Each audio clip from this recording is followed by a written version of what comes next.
My name is Sarah Miller. I'm 35 years old and work as an accountant. They say life is unpredictable, and that couldn't be truer for my life.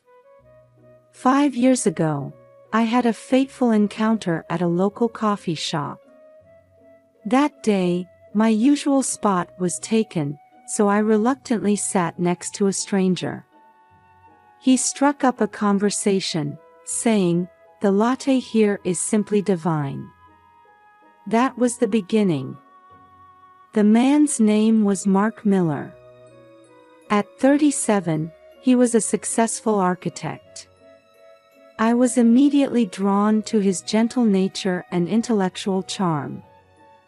Mark proposed to me by quoting a line from a movie, "You had me at hello." It was as romantic as could be. Our wedding was small but heartwarming. Newlywed life was smooth sailing, with both our careers on track and happiness abounding. Then, in our second year of marriage, we received surprising news. I was pregnant. Mark and I were overcome with joy, tears streaming down our faces. "What a blessing to be given a new life," Mark said excitedly. Though there were anxieties during the pregnancy, Mark's support helped me through it all. Then came the long-awaited day of delivery. The labor pains were more intense than I'd imagined, but the moment Emily was born, it was all worth it. When I held her tiny hand, I vowed to protect her and make her happy. Emily's birth changed our lives dramatically. Nighttime feedings, diaper changes, sleepless nights. But every time we saw Emily's smile, all the fatigue just melted away. "Hey, Mark. Don't Emily's fingers look just like ours?" "They sure do. She'll grow up to be as beautiful as you, no doubt." With such conversations, we gradually shaped our new family dynamic. Emily's growth brought us new joys every day. Her first rollover, her first word, her first steps. Each moment felt like a small miracle, and we carefully recorded every precious milestone. "Sarah, you're an amazing mother," Mark would often say. Those words warmed my heart when I was exhausted. Little did we know that this happy event would soon bring a great trial to our family. 3 months after Emily's birth, my maternity leave was coming to an end. Should I return to work or dedicate myself to childcare? This decision would lead to unforeseen consequences that I couldn't have imagined at the time. I had a strong desire to return to work. I didn't want to give up my career as an accountant, and honestly, we needed my income. Mark's salary alone wouldn't cover the costs of raising Emily. But when I thought about Emily, my heart ached. Was it okay to leave a 3-month-old baby with someone else? Wouldn't she miss me? Such worries kept crossing my mind. After much deliberation, I discussed it with Mark. "Sarah, your work is important. We'll figure it out together," Mark said, giving me a bit of courage.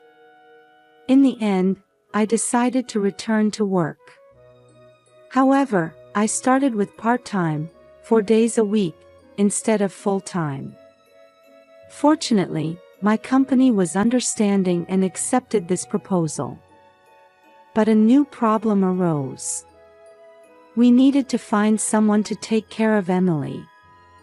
We couldn't find a daycare that would accept a 3-month-old baby, and hiring a babysitter was too expensive. That's when Mark made a suggestion.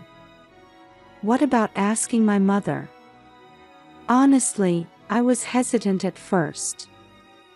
I didn't have a particularly close relationship with my mother-in-law, Judith.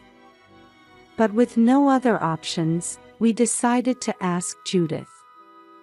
She had recently retired and had time on her hands. When we explained the situation over the phone, Judith surprisingly agreed readily. Taking care of my granddaughter.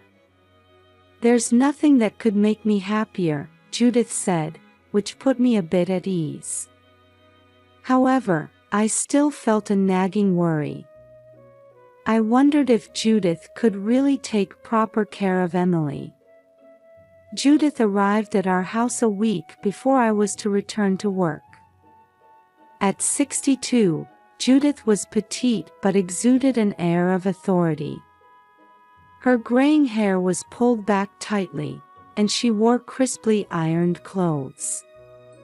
"Please take care of her, Judith," I said, to which she smiled thinly and replied, "Oh, Sarah. No need for such formalities. Call me Mom." I felt a bit uneasy at her words but decided to comply for the sake of keeping the peace. Judith immediately began inspecting every corner of the house. "This should be done this way, that should be placed there for efficiency," she kept giving instructions. She also had many opinions about our childcare methods. "You're changing diapers wrong, the feeding intervals are off, you're too soft on putting her to sleep." Each of Judith's words chipped away at my confidence. Mark would say, "Mom is experienced, she must be saying these things with good intentions," but to me, it all sounded like criticism. Still, Judith's help was essential for me to return to work. I decided to grit my teeth and bear it. The day before I returned to work, I gave Judith detailed instructions. The location of Emily's favorite stuffed animal, her preferred toys, her habits and preferences. Judith listened silently, but in the end, she said, "Don't worry, I've got this. Leave it to me." That night, I confided my worries to Mark. "Is Judith really okay? Will she take proper care of Emily?" Mark hugged my shoulders and encouraged me, "It'll be fine. Mom can be strict, but she always puts children first. Let's trust her." The next morning, I left the house with heavy steps. Looking back, I saw Judith holding Emily at the entrance. "Have a good day." "Don't worry," Judith said, which reassured me a little. However, I had no idea how the new days ahead would affect our family. After a few weeks of returning to work, I was beginning to understand more about Judith's personality and background. From conversations with Mark and Judith's casual comments, I started to see glimpses of her life story. Judith was born in the 1960s to a strict military father and a stay-at-home mother. She grew up in a rigid household environment. It was a family where suppressing emotional expression and valuing discipline were considered virtues. I realized that this background greatly influenced Judith's childcare approach. She emphasized strict schedules and didn't immediately respond to Emily's cries. "Let her cry. You mustn't spoil her," she would say. Emily also seemed to be struggling with Judith's presence. Usually not shy around people, Emily would often burst into tears in front of Judith. After a few weeks, subtle changes began to appear in Emily's behavior. She used to smile happily when she saw my face in the morning, but recently she had become expressionless. She also cried more at night and had trouble falling asleep. Noticing these changes, I became increasingly anxious and conflicted. Is something wrong with Emily? Is there a problem with Judith's childcare methods? Such questions kept crossing my mind. Even when I consulted Mark, he would only say, "Let's trust Mom." I started to get irritated with Mark for not understanding my concerns. "Mark, something's wrong with Emily. Don't you think there might be a problem with how Judith is raising her? Sarah, Mom is experienced.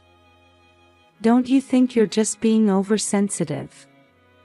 As we repeated such conversations, tension began to build in our marriage. One Friday evening, I returned home earlier than usual from work. When I arrived, an eerie silence hung over the house. There was no response when I called out, "Emily." "Judith." Driven by anxiety, I searched the house and heard a faint noise coming from the bedroom. When I opened the door, the sight before me made my blood run cold. Emily was lying in her crib, but her body was tightly wrapped in soft towels. She was screaming, her face bright red. And Judith was sitting on the sofa, watching TV. "What on earth are you doing?" I cried out. Judith, showing no sign of distress, said, "This is the most efficient way. I can rest, and Emily is safe." I immediately picked up Emily and untied the towels binding her.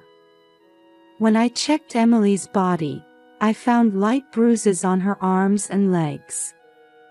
Probably marks from being tied up. "Why would you do such a thing?" I confronted Judith, and she calmly replied, "You're too lenient. Discipline is necessary." At that moment, Emily's body suddenly stiffened, and she began to convulse. Her pupils rolled upward, and her breathing became shallow. "Emily! Emily!" I desperately called my daughter's name. But Emily didn't respond. In a panic, I dialed 911. "It's an emergency. My 3-month-old daughter is having a seizure. Her breathing. While following the operator's instructions, I continued to hold Emily tightly. When we heard the ambulance sirens, Judith was still sitting on the sofa. "You're overreacting, Sarah. This is how we raised children in my day," Judith muttered. Looking at her, I realized she truly didn't understand. The paramedics arrived and quickly put Emily on a stretcher. I got into the ambulance with her, but the fear and anxiety I felt at that moment are indescribable. Watching Emily's tiny body continue to convulse, I headed to the hospital with a prayerful heart. The hospital emergency room was in chaos. Emily was immediately taken to the treatment room, and I waited in the waiting room, trembling with anxiety. Mark arrived 30 minutes later. "Sarah, what's going on?" Mark rushed over, out of breath. I explained the situation through tears. I could see Mark's face contort with anger and fear. An hour later, the doctor came to us. "Mr. and Mrs. Miller, we need to talk," he said, and we were led to a small consultation room. "Your daughter's condition has stabilized," the doctor began.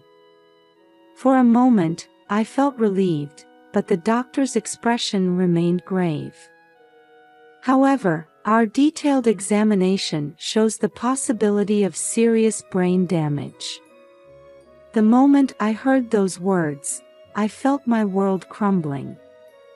I could feel Mark squeezing my hand tightly, but all other sensations seemed to have gone numb. The doctor continued, "We've also found signs of long-term abuse. Do you have any idea about this?" We were at a loss for words. We hesitated whether to talk about Judith but decided to reveal everything. The doctor listened with a serious expression and said, "We'll need to contact Child Protective Services." Just then, we heard a commotion in the hallway. When we opened the door, we saw Judith surrounded by nurses. "I have the right to see my granddaughter," she was shouting. Glaring at the doctor, Judith cried out, "I've done nothing wrong." When Mark tried to intervene, Judith lashed out, "This happened because you spoil her too much." Security was called, and Judith was removed from the hospital. However, the chaos left deep scars on our hearts. Emily's future, our family bonds, and our marriage, everything was suddenly called into question. Several weeks have passed since Emily was discharged from the hospital. Life at home has been more challenging than we imagined. Emily's condition was completely different from before, requiring daily care and rehabilitation. Mark and I were exhausted every day, juggling work and therapy. One night, after Emily had gone to bed, we sat facing each other in the living room. Fatigue was evident in Mark's eyes. "Sarah, we can't go on like this. We need to make a decision," he began. I agreed. "But what should we do?" I asked, and Mark let out a deep sigh. "In my opinion, we have two options. One is to sue my mother. The other is..." He hesitated. "The other is..." I prompted, and Mark continued painfully, "to try to reconcile as a family." Those words filled me with intense anger. Reconcile? After what she did to our child, that's absolutely impossible. Mark quietly replied, "I know, Sarah. But Mom had her own issues. Considering her upbringing and past traumas." "That's no excuse," I interrupted. "Emily's future has been ruined." Silence fell. After a while, Mark spoke up. "Sarah, our relationship is in danger too. I feel like I can't handle this stress anymore." Those words brought me back to reality. Indeed, over the past few weeks, we had been blaming each other and arguing more often. "So, what should we do?" I asked in a small voice. Mark took my hand. "First, let's get counseling for ourselves. Then, let's make the best decision for Emily. Whether we take legal action or try to reconcile, let's decide together." That night, we talked for a long time. About Emily's future, our family bonds, and our own relationship. By the time the sun rose, we had finally reached a conclusion. We agreed on the point that we must prioritize Emily's future. For that, we must first become strong ourselves. A month after we started counseling, we decided to meet with a lawyer. We felt legal action was necessary to protect Emily's future and prevent similar tragedies. In the lawyer's office, we explained the whole story. The female lawyer listened intently, occasionally taking notes. When we finished explaining, she quietly began to speak. "Mr. and Mrs. Miller, this is clearly a serious case of child abuse. Legally, criminal charges are possible. At those words, Mark's face contorted. I held his hand. No matter how painful the decision, we understood it was necessary for Emily.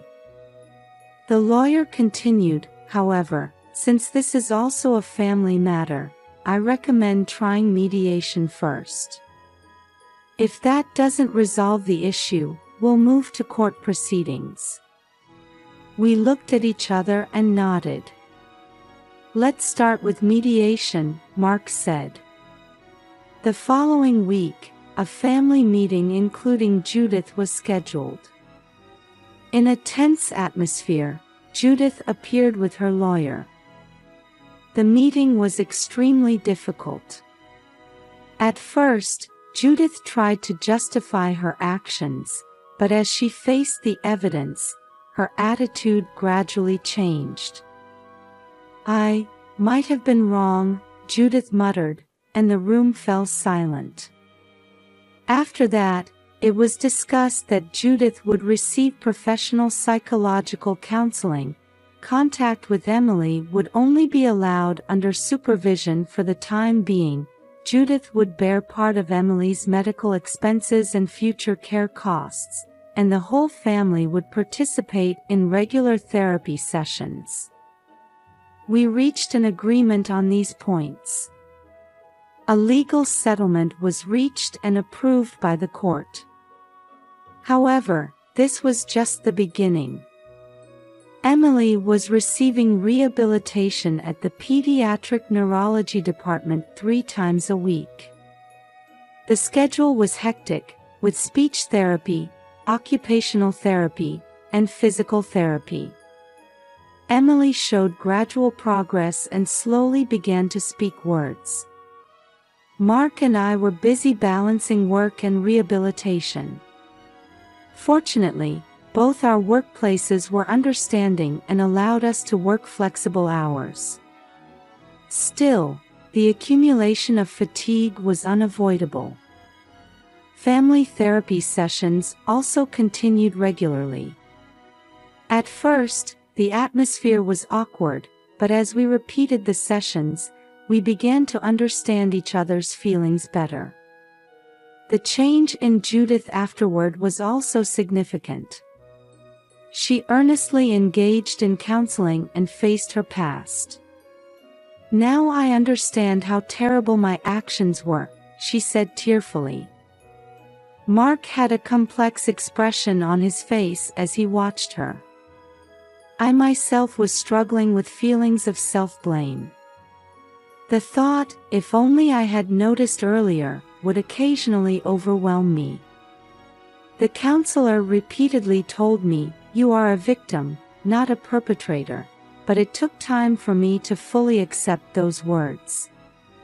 My relationship with Mark also deepened through this experience. By acknowledging each other's weaknesses and supporting each other, our bond became stronger than before. We also started participating in a local support group. Interaction with families who had similar experiences was a great encouragement. The thought, "We're not alone," gave us strength. By the time Emily celebrated her 2nd birthday, she was showing recovery beyond the doctor's expectations. There were still many challenges ahead, but it was certain that a ray of hope had appeared. This journey may never end. However, as we move forward step by step, we have rediscovered our strength as a family. Emily's 5th birthday. Colorful balloons dance in the garden, and laughter fills the air. Emily is chatting happily with her friends. Thanks to speech therapy, her words have become fluent. She still has some difficulties, but she moves around controlling her wheelchair by herself. Her eyes are full of intelligence, keenly observing her surroundings. Mark and I reflected on the past few years. It had been a series of challenges, but also filled with many surprises and joys. Judith is also participating in today's celebration. Seeing her, we realize that people can change. We feel relieved to see her interacting carefully but lovingly with her granddaughter.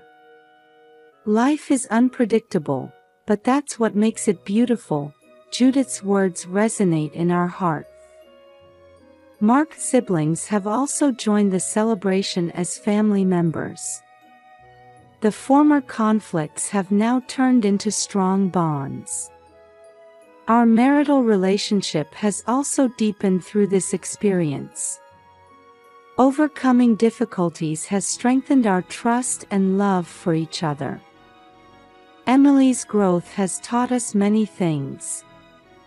Despite her disability, she is blossoming with her own unique talents. She has a gift for writing poetry and is skilled at operating computers. We have started volunteering at local support groups, using our experience to help others. By supporting families in similar situations, we found healing for ourselves as well. I'm glad to be part of this family.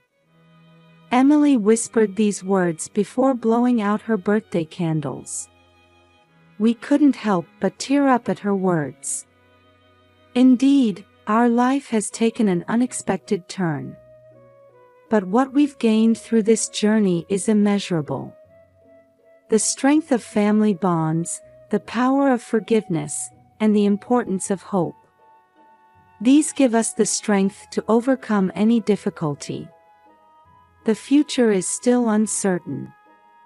But now we have a conviction.